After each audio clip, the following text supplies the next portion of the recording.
லக்கேஜ்ல வந்து அந்த பிரேஸ்லெட் தேடி பார்க்குறான். அதுல இல்லன்னோனே அந்த லக்கேஜ் எல்லாத்தையுமே குப்பை தொட்டியில போடுறான். அது பக்கத்துலயே ஒரு சவப்பெட்டி இருக்கு.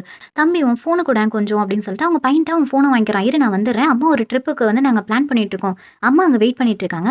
நீங்க வந்து சீக்கிரம் ரெடி ஆயிரு. நான் வந்துர்றேன்" அப்படின்னு சொல்லிட்டு இந்த பையன்ட்ட சொல்லிட்டு போயிடுறான். சவப்பெட்டிய பார்த்தோனே இவன் சும்மா இருப்பானா? இவனே ஒரு சைக்கோ இல்ல. அதனால ஹீரோயின் என்ன பண்றான், அடிச்சு இழுத்துட்டு வரான். கையில வந்து டேப்லாம் போட்டு கட்டி வச்சிருக்கான். இப்போ ஹீரோயின் வந்து அழுதுகிட்டே இருக்காங்க. "ப்ளீஸ் என்ன விட்டுரு. எதுவும் பண்ணாத" அப்படின்னோனே, "உன்ன எப்படி விடுறது? நீ தான் என்ன ஏமாத்திட்டல்ல. நான் நல்லவனா வந்தேன். நீ அத கூட நீ என்னைய பொறுத்துக்கல. மறுபடியும் என்ன வந்து கெட்டவனாவே ஆக்கிட்ட பாத்தியா?" அப்படின்னு சொல்லி பேசிட்டே இருக்கும்போது, அந்த கார தொறந்து ஓடி போயிடுறாங்க. இவன் தொரத்திக்கிட்டே அடிச்சு இழுத்துட்டு வந்துடுறான். அவங்களால ஓட முடியல. இழுத்துட்டு வந்தோனே இவங்க வந்து ஒரு இடத்துல போட்டு குழிய நோண்டி, இந்த மேடம் உள்ள போட்டு சவப்பெட்டிய மூடிடுறான். இப்படி வெளில வந்துகிட்டே இருக்கும்போது, எதுத்தாப்புல ஒரு கார் வந்து நிக்குது. இவன் என்ன பண்றான், கீழ இறங்கிட்டு, "யோவ் இறங்கியா" அப்படின்னு சொல்லி கேட்கும்போது, அங்க ஆப்போசிட்ல ஒரு ஓல்டு மேன் வராரு. "நீ என்ன இங்க பண்ணிக்கிட்டு இருக்க? நீ என்ன இந்த காட்டுக்குள்ள பண்ணிட்டு இருக்க?" அப்படின்னு கேட்கும்போது, "இல்ல சார் நான் வந்து தப்பா உள்ள வந்துட்டேன். ராங் டர்ன் எடுத்துட்டேன். அதனால இவ்வளவு தூரம் வந்துட்டேன். எனக்கு திருப்பி போக வழி தெரியல. அதனால தான் திரும்பி வந்துட்டு இருக்கேன்"